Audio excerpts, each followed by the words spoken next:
Hello मेरे प्यारे viewers, कैसे हैं आप सभी लोग। आशा करती हूँ आप सभी लोग अच्छे होंगे। कहानी के लिए मेरे चैनल को सब्सक्राइब कीजिए, कहानी को लाइक और शेयर ज़रूर कीजिएगा और कहानी कैसी लगी प्लीज़ कमेंट बॉक्स में ज़रूर बताइएगा। कहानी को लेकर कोई भी राय या सुझाव हो वो भी कमेंट बॉक्स में ज़रूर दीजिएगा। तो शुरू करते हैं माँ जी की अपनी कहानी। माँ जी देखिए, मैं आप सबके लिए क्या लेकर आई हूँ। शालिनी ने अपनी सास उमा जी से कहा। शालिनी सास, ससुर, पति, ननंद, जेठ सबके लिए महंगे कपड़े लेकर आई थी, सिवाय जेठानी रमा के। शाम को किचन में रमा को जाते देखकर शालिनी ने कहा, भाभी सुनिए ना, ये लीजिए जेठ जी और बच्चों के लिए नया टैबलेट लेकर आई थी। रमा ने कहा, शालिनी एक बात तुम्हें मैंने पहले भी समझाया था और आज फिर कह रही हूँ, इतने महंगे गिफ्ट हर महीने लाने की क्या ज़रूरत है। पैसों की बचत करना भी सीखो। आज की बचत ही कल हमारे काम आती है। तुम पूरी तनख्वाह क्यों खर्च देती हो। पूरे एक महीने की मेहनत के बाद ये पैसे आते हैं और तुम खर्च में एक पल भी नहीं लगाती। मैं तुम्हें तुम्हारी भलाई के लिए ही कह रही हूँ। इतना सुनते ही शालिनी को गुस्सा आ गया। उसने कहा, भाभी मुझे पता था कि आप अपना लेक्चर जरूर देंगी, इसीलिए मैं आपके लिए कुछ नहीं लाई, न आगे से लेकर आऊँगी। दरअसल आप ये सब मेरी भलाई के लिए नहीं, अपनी जलन में कह रही हैं। आपको जलन होती है कि मैं आपसे ज़्यादा कमाती हूँ।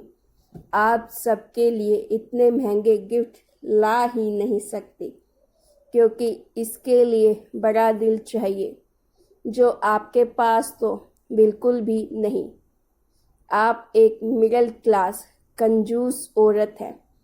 यह सब सुनकर रमा की आंखों में आंसू आ गए। वो अपने कमरे में जाने लगी। तभी उमा जी ने कहा, रुको रमा, शालिनी बड़ों से बात करने का ये तरीका तुम्हें सिखाया गया है। रमा ने तुम्हारी भलाई के लिए तुम्हें बचत करने के लिए कहा और तुम उसको जलन और कंजूसी का नाम दे रही हो। आज एक बात मेरी तुम ध्यान से सुन लो। तुम्हारे ये महंगे गिफ्ट या कोई और चीज़ मेरी बहू रमा की जगह नहीं ले सकता। और हाँ, अपनी इस बात के लिए तुमको एक दिन पछतावा ज़रूर होगा। शालिनी वहाँ से पैर पटकते हुए गुस्से में अपने कमरे में चली गई। शालिनी ने अपने पति अमन को ये बात बताई। कहा, अमन बुरा मत मानना, लेकिन मैं चाहे कितनी भी कोशिश कर लूँ, लेकिन भाभी की जगह कभी नहीं ले सकती, क्योंकि मैंने लव मैरिज की है और जेठानी जी माँ जी की पसंद की हुई बहू है। इसीलिए माँ जी भाभी को ज़्यादा प्यार करती है और वहाँ हुई पूरी बात बताई। तब अमन ने कहा, शालिनी आज एक बार फिर मैं भी तुमको समझा रहा हूँ कि तुम जितना गलत भाभी को समझती हो, वो उतनी ही समझदार और सुलझी हुई हैं। तुमसे तो वो कभी जलन रख ही नहीं सकती, क्योंकि उन्होंने ही पूरे घर को हमारी शादी के लिए राजी किया था। देखो अमन, तुम भी नहीं समझ रहे। मैं कोई छोटे मोटे घर की बेटी नहीं। मुझे पैसों की कोई कमी नहीं। मैं अपने शौक के लिए ही नौकरी करती हूँ, वरना जो चाहूँ वो मेरे पापा तुरंत मुझे दिला दें। पापा का इतना बड़ा बिजनेस है, मैं क्यों बचत की चिंता करूं। शालिनी ने कहा। अगले दिन रविवार को शालिनी दोस्तों के साथ घूमने जा रही थी। तभी उसकी नज़र हॉल में बैठी जेठानी पर गई। उसने गुस्से से अपना पर्स उठाया और फ़ोन हाल की टेबल में ही भूल गई। रमा ने आवाज़ देनी चाही तो उमा जी ने रोक लिया। कहा, जाने दो, वैसे भी एक फ़ोन है उसके पास, अभी आवाज़ दोगी तो बेकार में नाराज़गी झेलनी पड़ेगी। रमा ने हम कहते हुए जैसे ही फ़ोन रखा, देखा तो शालिनी के फ़ोन पर उसके भाई का फ़ोन आ रहा था। रमा ने फ़ोन उठाकर बोलना चाहा कि तभी उसने बिना आवाज़ सुने रोते हुए बताया कि दीदी जल्दी अस्पताल आ जाओ, पापा को अस्पताल लेकर जा रहे हैं। कहते हुए फ़ोन रख दिया।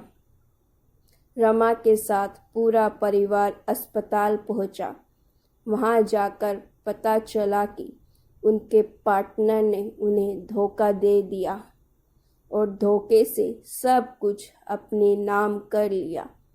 शालिनी का भाई उमेश मुंह पर हाथ रखकर बेंच पर बैठा रो रहा था। तभी रमा ने उसके सिर पर हाथ रखते हुए कहा, उमेश, क्या बात है, अपनी बड़ी बहन को नहीं बताओगे? उमेश आश्चर्य से रमा को देखने लगा और सारी बात बताई कि अभी पैसे जमा नहीं किए गए तो डॉक्टर इलाज नहीं करेंगे। मुझे और माँ को पापा ने पैसों की कभी डिटेल नहीं बताई। अभी हमारे पास इतने पैसे नहीं और शालिनी दी भी फ़ोन नहीं उठा रही। मुझे लगा वो ही आएंगी। रमा ने कहा, लाओ मुझे बिल दो और तुम आंटी के पास जाओ, मैं अभी आती हूँ। और जाकर काउंटर पर पैसे जमा किए। शालिनी ने फ़ोन पर अपने भाई के इतने सारे मिस कॉल देखकर परेशान हो गई। तभी उसको उमेश का मैसेज रिसीव हुआ जिसमें उसने लिखा था, दीदी पापा की हार्ट सर्जरी हो रही है, अर्जेंट पैसे चाहिए। और उसने उस मैसेज में पूरी बात लिख के बताई। शालिनी भागते हुए अस्पताल पहुंच। तब तक ऑपरेशन हो चुका था। वहां सिर्फ अमन और उमेश मौजूद थे। शालिनी रोए जा रही थी। तब अमन ने कहा, शालिनी घर चलो, अभी पापा को आईसीयू में रखा है, अब कल सुबह ही मिलना हो पाएगा। शालिनी ने अमन से कहा, अमन मुझे उमेश से 1 मिनट कुछ बात करनी है। हाँ ठीक है, करके आ जाओ, मैं कार में बैठा हूँ। शालिनी ने उमेश से कहा, उमेश तूने पैसों का इंतज़ाम कहाँ से किया? क्या अमन से लिया या मेरे ससुराल वालों से? उनको तूने सारी बातें बता दी क्या?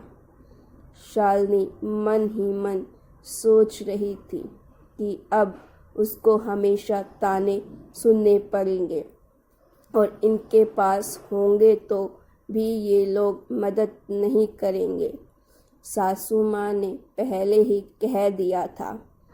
तब उमेश ने कहा, नहीं दीदी, सिर्फ रमा दी को सारी बात पता है और उन्होंने ही अस्पताल के पैसे दिए बिना किसी को बताए। दीदी वो तो बहुत अच्छी हैं, डॉक्टर से बात की और बिना किसी शोरगुल के मदद भी की।